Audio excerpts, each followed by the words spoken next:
there and welcome to our show, The Shit No One Tells You About Writing. I'm Bianca Murray and I'm joined by Carly Waters and CeCe Lira from PS Literary Agency. We'll be kicking off today's episode with our usual Books with Hooks segment, after which we'll go to today's guest.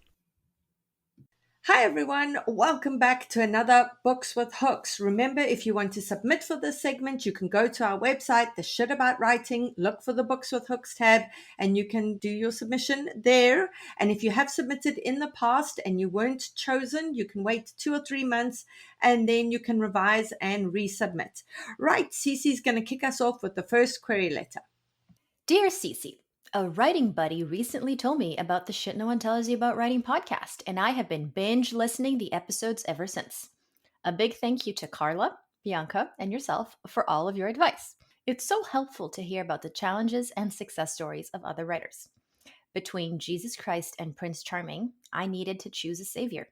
When the communion wafers started tasting stale, I met Charlie and thought he might be it. I am contacting you because you are looking for the next Educated by Tara Westover, and because you consider that a good memoir reads like a novel, packed with tension, conflict, and stakes. My memoir, 118,000 Words, is a cross-pollination of Westover's bestseller and Lena Dunham's Not That Kind of Girl. Committed to dark humor, this coming-of-age story shares how I distanced myself from my family and church's dysfunction, while discovering hope through friendship and education. It will likely appeal to anyone interested in learning more about oppressive religious communities, as well as new adult readers in search of Make Your Own Savior kit. As a teenager, I gave birth to monsters in my dreams. I donned a purity ring and promised to save my first kiss for marriage to make the nightmares go away. Enter 17-year-old Charlie, a bassoonist with a love of Kurt Vonnegut. After borrowing his books and writing in his car, I decided to date him, defying my parents' wishes and God's for the first time. While my mother wrestled with her own family secrets and our chaplain father clashed with my neurodivergent sibling, I turned to friends from school, tumbling into a world of drinking, drugs, and addiction. I used to be a Christian soldier, but that's not information I share on job applications.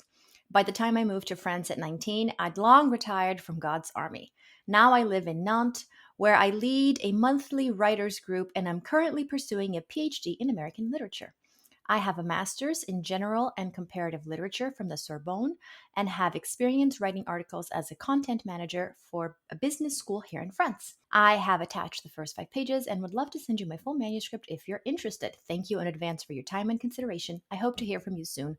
Warm regards, Michelle.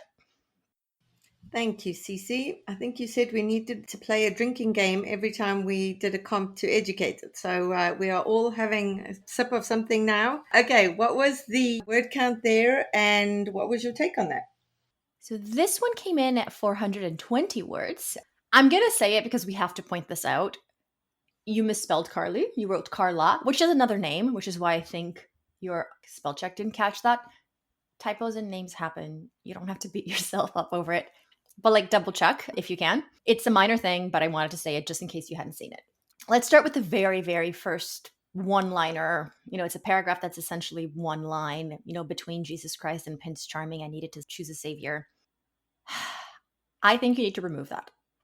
It's a great line. The whole between Jesus Christ and Prince Charming, communion wafer turning stale, it's good. But I was so confused when I read that. I was like, huh? What am I reading? And Charlie is in all caps. So I was like, is this the title of the memoir? Is it Charlie? That's even more confusing. Either insert this into your plot paragraph in a way that feels organic and makes sense or remove it. I think you should remove it. You are, again, comping to Educated, which you are not wrong. I do want to find the next Educated. It would thrill me to find the next Educated. And I can see why. I can see why you're comping to Educated. It makes sense. But then you're also comping Lena Dunham, and she's obviously a huge celebrity, so I think you need to find a different comp because that's just too different. You are not Lena Dunham. I'm saying this with love, and it just won't work in terms of actual comps that an agent can use when submitting. Your plot paragraph. I made a list of what we know about the plot based on what we have here. We know that the protagonist is rebelling against her family when she starts dating a guy. We know that she tumbles into a world of drug use. Okay, that's what we know about the protagonist and the plot. We also know that the mother has a secret and then the father is clashing with the sibling. but I don't see how these two things are connected. Like, in my opinion, you need to rewrite this query letter to honor the dominoes tipping over effect and to honor the fact that everything must be tied to the protagonist. The protagonist is your story's son. This is especially true in a memoir. Imagine, for example, that none of us know the story of Cinderella. Like, no one has ever heard of Cinderella. It's not something that we all know, okay? Imagine if someone were pitching Cinderella as a book and they said, she grew up, she's under the thumb of her abusive stepmother, and she wants to escape. So she meets talking animals, rides in a pumpkin turned carriage, and attends a party. And at the end, she must figure out if she will be saved or not. Like, that's just confusing, right? You're highlighting elements of the plot instead of creating a very carefully connected story. You're not doing the whole A causes B, B causes C, C causes D, which we talk about all the time. I feel like we're like broken records at this point, but it's really important because without causality, I'm just getting highlights. I'm getting all these highlights that I don't see how they come together. And I'm sure they do come together. But one of the biggest challenges of writing a memoir is that you might have an interesting story, but are you a storyteller? Now, these are different things. And I hope you are, like, I hope that is you, but your query letter needs to show me that. Your query letter needs to show me that you can bring things together in a way that feels really braided and organic and intentional. Because compelling, you already have. You already have a compelling story, clearly, but it also needs to feel tight and connected. So I hope you revise this because I feel like it does need revising because you clearly have a very interesting story to tell. Thank you, CeCe. Can I just say, I love the line between Jesus Christ and Prince Charming. You have got to find a way to braid that in further down. Just please don't get rid of it. I absolutely adore it. Just find a way to make it work. Okay, Carly? I feel like that line, you can save that for some marketing material. That's your newsletter banner. Like, there's so many options for marketing. So definitely save that line. Okay, so my notes, like on the technical side, you had Charlie capitalized, which is kind of a common synopsis technique, more in screenwriting, to be honest, than in book publishing. So you don't need to capitalize Charlie's name in all caps. That should definitely not be capitalized. I thought that was the title, and we have a note from this person that they want to keep their title secret, and that's totally fine. So I'm not going to out you, but I thought that the title was Charlie. And so just make sure that we know that that was just a name. Okay, comps. I had the exact same notes, which is these are both super tough. That Kind of Girl is from a celebrity. It's also 10 years old, educated. It's in a tier of its own. And just for saying educated, I have to take a drink. Okay. All right. So next note. I do feel like while this topic in the story, this is obviously your life, this is a very interesting story. There have been a lot of memoirs in this space. So we really do have to focus on what is unique about your story, because we kind of go from the paragraph, I turned to friends from school, tumbling into a world of drinking, drugs, and addiction. And then you kind of get into what I think should be the author bio paragraph, but because this is a memoir, there isn't really an author bio paragraph. It gets into the, I used to be a Christian soldier, da, da, da, da, da. And then you get into, where you live. And so there's not really an ending to this story, right? A memoir needs a beginning, a middle, and an end. I didn't get the sense that there was an end to this, which makes me feel like, is this a book? Why did we need to write it now? What is the beginning, a middle, and an end of all of this? I also sense that the metaphors in this were, I don't know if reaching is the right word, but I did not know what I gave birth to monsters in my dreams means. Like, is this a metaphor? Because gave birth denotes that you had sex, and then in the next line is, I don a purity ring. So then I'm like, what is happening? Like, is she having some sort of dreams about her sexuality in a way that is at odds with the purity ring? But that is a lot of metaphor to get into in terms of one line in a query letter. All very interesting if that's where we're going with it. But for a query letter and that being a metaphor, I don't know. I felt like that was maybe reaching there. So yeah, I don't know. I think your brain is working in super interesting ways. It's just as a query letter, we have limited space to get across what we need, which is the beginning, the middle, and an end of what this story is. So those are my notes for you. Thank you, Carly. So I'm wondering if we show the causality again. So based on the point that you just said, if we say something like, despite donning a purity ring and promising to save my first kiss for marriage when I was a teenager, I gave birth to monsters in my dreams. Does that show more of a causality, that despite having the purity ring, this was such a big thing that even in her dreams she was giving birth to monsters? Or are you like, that's not compelling enough to kind of be there? Do you feel like it should be taken away entirely? CeCe has something to say. I'll let CeCe go first. I mean, I want to know what both of our opinions are, but for me, it makes it better, the whole despite, smart, but I don't need it. Like you are focusing on interiority, you're focusing on like dreams that you're having. That's great for the pages. Please keep it for the pages. The skill set that goes behind writing a query letter is just so different from the pages. And the same thing happened with the whole communion wafer between Prince Charming, which I agree is a great line. Does it belong in the query letter? I don't know that it does. And certainly not at the very top. Like you're dancing tango when you're supposed to be swimming in a pool. You know, like they're different skills. Yeah, I don't really have anything to add. I like so much, as I said, about the way this writer's brain thinks. Is this all right for a query letter? Probably not. It probably just needs to go. Yeah, man, query letters are so freaking hard. I feel your pain, writers. I feel your pain. Okay, CeCe, are you going to summarize those opening pages for us? Okay, so the protagonist is 12 years old, celebrating her purity vow at Red Lobster. She got to choose the place. She's talking to her dad about a vacation they took. They order food. And then there's a second scene where she's 5 and she's on her mother's lap reading a story about Mary Magdalene. And her sister's there too. And we learn about how she grew up thinking it was her job to show others in their community, in her school, how, a good life was lived under the principles of Jesus Christ. Thank you, CeCe. Okay, so I'm going to be assuming that this is written in the first person since it is a memoir. How do you feel about us beginning a memoir when the character is so young and we're writing in the first person? What's your take on that, and what's your take on the opening pages? So that is a very good question. I feel like starting a memoir in a scene where she's really young in the first person can work really well. The Glass Castle does it. Aftershocks does it, sort of. I mean, it's her remembering when she was really, really young, so it's sort of. But Educated does it. And it actually brings me to a really big picture note I have.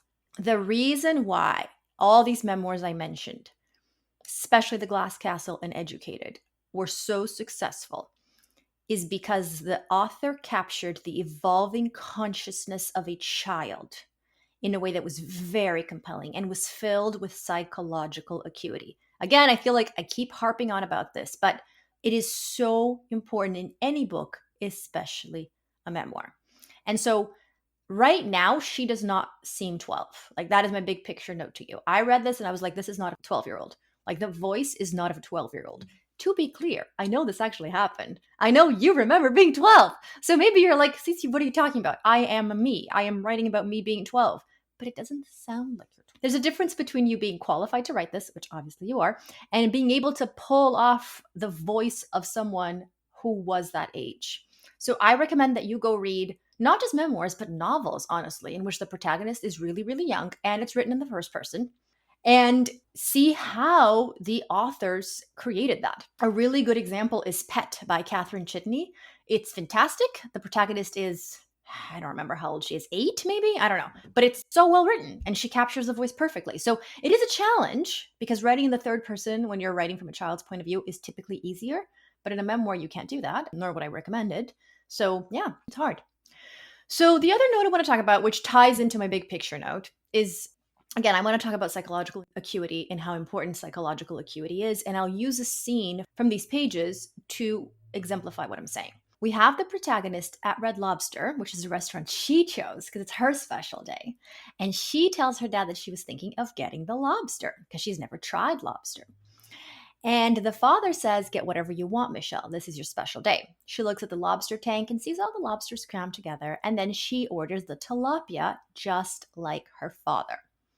Now, is this a good excerpt? Is this like good dialogue? Yeah, the dialogue's well written, but it's missing interiority. When she tells her dad, I told him I was looking at the lobster, but I was worried it was too expensive. What is she anticipating his reaction will be? Like, is she thinking that he will say what he ends up saying? Is she expecting him to say something else? I want to know what her expectation is because that will inform his response. And when she decides not to get the lobster, I know that we have a moment of her looking at the tank, but I don't know if that's actually the reason why she doesn't get the lobster. Is it? Or is it because her father got the tilapia and she wanted to please him? Did she clock in his reaction after she ordered the tilapia to see if he would be pleased by her decision of being perhaps more frugal? Or is it something else? Did she immediately feel disappointment when she ordered the tilapia? I'm mentioning all these things because they don't actually take up a lot of space, clocking in expectations, clocking in interpretations of reactions, but they go such a long way, like such a long way into developing psychological acuity. How someone interprets others' actions changes wildly depending on not just who you're talking to, which is obvious, but who you are, what your relationship is like. Like it just makes such a big difference. Each 12-year-old girl on this planet having that same dialogue with her father at the same restaurant would be thinking something different, would be expecting something different. And the uniqueness of that is really, really important. So you have the potential here. I just think you need to develop more. And that really just takes time. That's normal. That's a huge part of the storytelling process. But I'm excited to see what you can do with this. Awesome, CeCe. Thank you. Carly, your thoughts? I'll go with just one main note, which is that I felt like even though we were in scene, there was so much that was summary of different events or the past, or I don't know, just things about what she thought was going to happen. You know, on the first page, she talks about everything about tonight was perfect, being able to spend time alone with him like this, getting out of the house. He'd even let me choose the restaurant for a special father-daughter date. Like, to me, that's like, is that factual? Is that synopsis like? You know, I was kind of like, huh. And then later on the next page, he says something, I remembered that. I must have been about 7. We'd gone to the time chair. You know, it's like something would happen in the scene, and then right away that paragraph would take us into a bit of summary. And so I really just wanted to be in scene more. And I think, you know, CeCe's giving great ideas about how to stay in scene more and an opportunity to get into that psychological acuity. Because I felt like every time we were just like getting into the moment, I was getting taken back out of it. So I would just be kind of guarding against that, watching for that, because that was something that flagged for me. Okay, thanks, Carly. All right, we're now going to look at our second query letter today. Will you please read that for us? Dear Carly, first I want to thank CeCe, Bianca, and yourself for your incredibly useful podcast. I'm resubmitting this query after extensive soul searching, nail biting, and emotional overeating and rewriting. Hopefully you can advise me on how to take it from okay to stellar. Completed 89,000 words, Here Comes Victoria is a YA steampunk story that will appeal to lovers of spunky female protagonists, such as in A Most Agreeable Murder and the quirky universe and found family trope that can be found in Howl's Moving Castle, the anime. Following the reception of a cryptic letter from someone who might or might not be her estranged father, Victoria is more desperate than ever to find out who killed her mother. The problem is that the world won't let her. Being a single young woman in Montreal's 1870 leaves her little agency to live her life as she sees fit. Fortunately, she's armed with a bionic hand, an AI-trained typewriter, a stolen Zeppelin, and most importantly, 3 allies willing to secretly cross the Atlantic with her to solve the mystery. Once she lands in London, the biggest metropolis in the world, Victoria discovers that the fate of her parents is entwined with a lethal scientific discovery. With the help of Frank, her best friend, and maybe more than her friend, but love is complicated when a girl doesn't want to get tied down, a stowaway thief named May, and a retired time traveler named Joe, Victoria will need to outsmart the high society forces poised to unleash an epidemic upon the unsuspecting population of the city, and hopefully discover the truth about her mother's death along the way. After working for over 20 years in communications and marketing for various nonprofit youth organizations, I have recently become a freelancer to focus on my writing. As a Montrealer, I am fully bilingual and an avid reader of both French and English literature, the latter of which I studied in university. Thank you for your time and consideration, Isabel Huden. Thank you, Carly. Okay, word count there and your take on that. All right, so we're clocking in approximately 334 words. Okay, so let's start with the comps as usual. So neither of these are in your genre, which is a bit of a question mark for me. I would definitely think there has to be some steampunk YAs that we can comp to here. I don't know that category in and out by any means or really at all, so I can't really offer any comps for you, so I would definitely recommend calling into our comps hotline and potentially utilizing that service that we offer. Because I can't give you the answer, but I know that these ones aren't going to be quite right because an agent and an editor neither could use these. So I would be coming back to that section. Overall, as a premise, this is super interesting, right? I think you did a really good job of talking about the stakes, not only for the situation and the time period and the character and the world that they live in. So I think you have a lot of the stakes elements set up properly. So I think that works. A couple things I want to focus on kind of word choice wise. The line that says, being a single young woman in Montreal's 1870 leaves her little agency. I felt like we're missing something. Like in Montreal's 1870, what? I don't know. It just felt like there was a word missing there. And then when you say, when she lands in London, comma, the biggest metropolis in the world, comma, I think that's pretty obvious personally, unless there's, again, something else you're trying to tell us about your world where it is the only city, or again, this is steampunk, and therefore, your world could be a little bit different. But at that time, London would probably be the biggest, at least English-speaking metropolis in the world. So I don't know. I don't know if we need that little line there. I don't think we need to name the friends because you say in the one paragraph, 3 allies willing to secretly cross the Atlantic.